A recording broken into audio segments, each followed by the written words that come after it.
ఇప్పుడు మీ ఛానళ్ళల్లో headlines స్క్రోలింగ్లో illegal betting యాప్స్లో నాకు పిలిచారని స్క్రోలింగ్ నడుస్తుంటుంది, హెడ్లైన్స్ నడుస్తుంటుంది నాకు తెలుసు.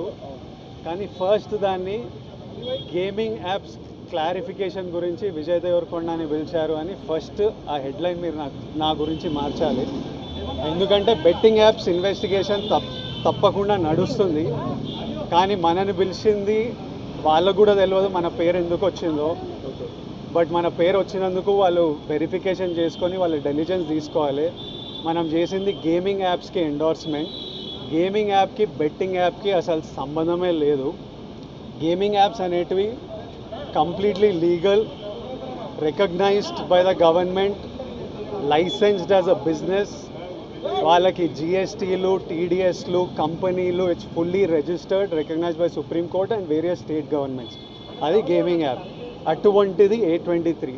ఇప్పుడు క్విక్గా డౌట్ ఉన్న వాళ్ళకి క్విక్గా మీరు గూగుల్లోకి వెళ్ళి టాప్ గేమింగ్ యాప్స్ అని కొడితే కొన్ని వస్తాయి. A23తో సహా My11 సర్కిల్, Dream11, NPL, జుపీ ఇట్లాంటివి కొన్ని వస్తాయి.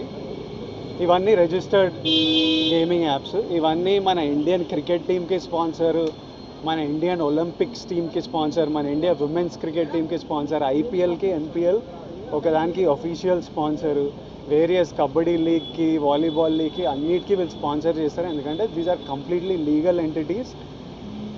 ఇండియన్ ఒలింపిక్స్ టీమ్కి స్పాన్సర్ చేయాలంటే లీగల్ ఉండాలా వద్దా? సో ఫస్ట్ ఆఫ్ ఆల్ ఈ గేమింగ్ యాప్స్ని, ఇల్లీగల్ బెట్టింగ్ యాప్స్ని మీరు సపరేట్ చేయాలి. అది జర్నలిస్ట్గా మీ రెస్పాన్సిబిలిటీ.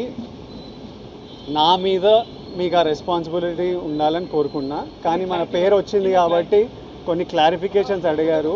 ఆ clarification account details, transaction details ఏంటి, ఆ కంపెనీ అవన్నీ పంపించేసినాము. ఇంతటితో సమాప్తం. Thank you.